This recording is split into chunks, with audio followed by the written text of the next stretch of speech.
Hello friends, welcome to our YouTube channel civil services dream. तो दोस्तों, आज हम लोग जनरल स्टडी में पॉलिटी के कुछ इंपॉर्टेंट क्वेश्चंस डिस्कस करेंगे। चलिए आइए इसी के साथ हम अपनी वीडियो स्टार्ट करते हैं। आज का हमारा पहला क्वेश्चन है, संविधान के अंतर्गत भारतीय लोकतंत्र के आदर्शों को हम कहाँ देख सकते हैं। इसके ऑप्शंस हैं प्रस्तावना, भाग 3 में, भाग 4 या भाग 1 में। इसका सही ऑप्शन है ए, प्रस्तावना। संविधान के अंतर्गत भारतीय लोकतंत्र के आदर्शों को हम प्रस्तावना में देख सकते हैं। संविधान का लक्ष्य और उसके उद्देश्य आदि को हम प्रस्तावना में ही देख सकते हैं। चलते हैं हम अपने नेक्स्ट क्वेश्चन पर, क्वेश्चन नंबर 2। क्वेश्चन नंबर 2 में कहा गया है कि भारतीय संविधान की प्रस्तावना में निम्नलिखित में से किस अभिव्यक्ति का प्रयोग नहीं किया गया है। ऑप्शंस हैं सर्वसत्ताधारी लोकतंत्रीय गणराज्य, समाजवादी, धर्मनिरपेक्ष या संघीय। इसका सही आंसर है डी, ऑप्शन डी सही है, संघीय। भारतीय संविधान की प्रस्तावना में संघीय शब्द का प्रयोग नहीं किया गया था, परंतु संविधान के भाग 1 के अनुच्छेद 1 में भारत को राज्यों का संघ घोषित किया गया है। आइए हम चलते हैं अपने नेक्स्ट क्वेश्चन पे, क्वेश्चन नंबर 3। क्वेश्चन नंबर 3 में है, निम्नलिखित में से किस सन में भारतीय नागरिकों के मौलिक कर्तव्य संविधान में शामिल किए गए थे। ऑप्शंस हैं 1952, 1976, 1979, 1981। इसका सही ऑप्शन है बी, 1976। भारतीय संविधान में मौलिक कर्तव्य पहले नहीं थे। इन्हें सरदार स्वर्ण सिंह समिति की सिफारिश पर 42वें संविधान संशोधन अधिनियम 1976 यानी 1976 के तहत शामिल किया गया था। और मौलिक कर्तव्य जिस देश से लिए गए हैं वो है रूस, सोवियत संघ। ये चलते हैं नेक्स्ट क्वेश्चन पे, क्वेश्चन नंबर 4। क्वेश्चन नंबर 4 में कह रहे हैं कि समग्र रूप से भारतीय संविधान लागू हुआ, यानी पूरी तरीके से भारतीय संविधान कब लागू हुआ था। इसके ऑप्शंस हैं 26 जनवरी 1950 को, 15 अगस्त 1947 को, 15 अगस्त 1948 को, 26 नवंबर 1949 को। इसका सही ऑप्शन है ए, 26 जनवरी 1950 को। यद्यपि हम सभी ये जानते हैं कि भारतीय संविधान 26 नवंबर 1949 को अंगीकृत हुआ था और उसके अंगीकृत होने के साथ ही इसमें नागरिकता आदि कुल 15 अनुच्छेद परिवर्तित हो गए थे, परंतु पूर्ण रूप से भारतीय संविधान 26 जनवरी 1950 को लागू हुआ। यानी कि 26 नवंबर 1949 को सब कुछ हो तो गया था लेकिन लागू नहीं किया गया था, और वो पूरी तरीके से 26 जनवरी 1950 को लागू हुआ था। चलते हैं अपने नेक्स्ट क्वेश्चन पे, क्वेश्चन नंबर 5। क्वेश्चन नंबर 5 में कह रहे हैं कि भारत की संविधान सभा का संवैधानिक सलाहकार कौन था। इसके ऑप्शंस हैं doctor Rajendra Prasad, Shri K M. Munshi, doctor B.R. Ambedkar और सर B.N. राव। इसका सही ऑप्शन है D, sir B.N. Rao. Bharat की संविधान सभा के संवैधानिक सलाहकार सर B.N. राव थे।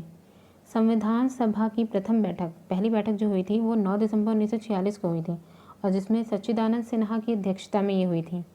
और 2 दिन बाद 11 दिसंबर 1946 को डॉक्टर राजेंद्र प्रसाद को संविधान सभा का स्थायी अध्यक्ष नियुक्त किया गया था, और सर B.N. राव जो थे वो उनके संवैधानिक सलाहकार नियुक्त किए गए।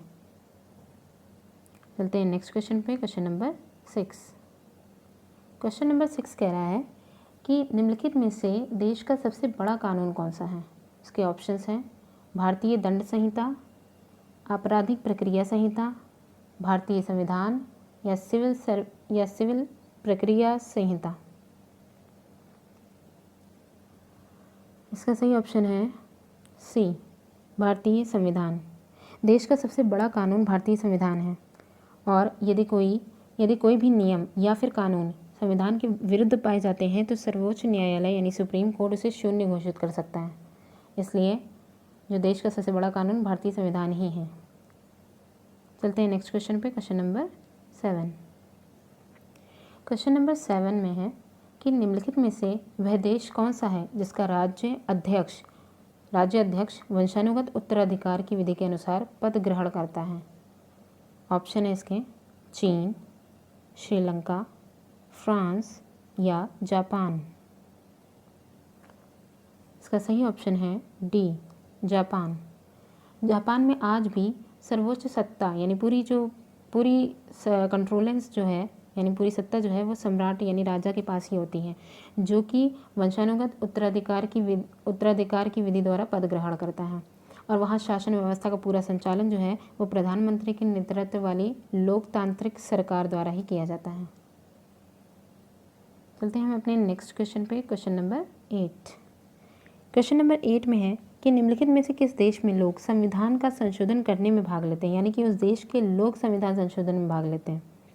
ऑप्शन है फ्रांस, इंग्लैंड, स्विट्ज़रलैंड या यूएसए। इसका सही ऑप्शन है सी, स्विट्ज़रलैंड। स्विट्ज़रलैंड में संविधान में संशोधन जनमत संग्रह, जिसे रेफरेंडम के माध्यम से, रेफरेंडम कहते हैं जनमत संग्रह को, के माध्यम से होता है और जिसमें वहाँ के जो नागरिक होते हैं वो संविधान संशोधन में भाग लेते हैं। ये चलते हैं नेक्स्ट क्वेश्चन पे, क्वेश्चन नंबर 9।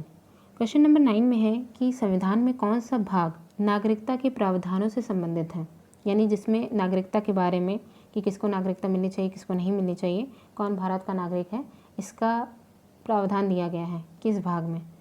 ऑप्शंस हैं भाग 2 में, भाग 3 में, भाग 4 में या भाग 5 में।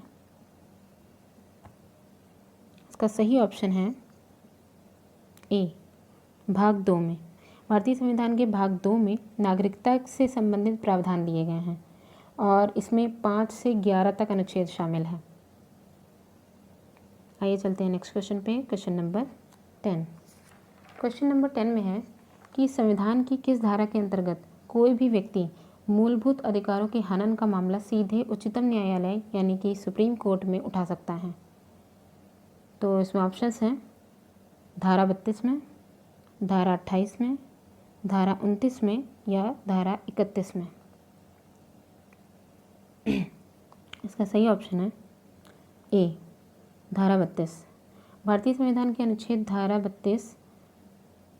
या फिर धारा 32 के प्रावधानों के तहत कोई भी व्यक्ति मूल अधिकारों के हनन का मामला सीधे सुप्रीम कोर्ट या उच्च न्यायालय में उठा सकता है और साथ ही इसे संवैधानिक उपचारों के अधिकार के नाम से भी जाना जाता है। ये मूल अधिकारों के हनन का जो मामला है इसे हम संवैधानिक उपचारों के अधिकार के नाम से भी जानते हैं।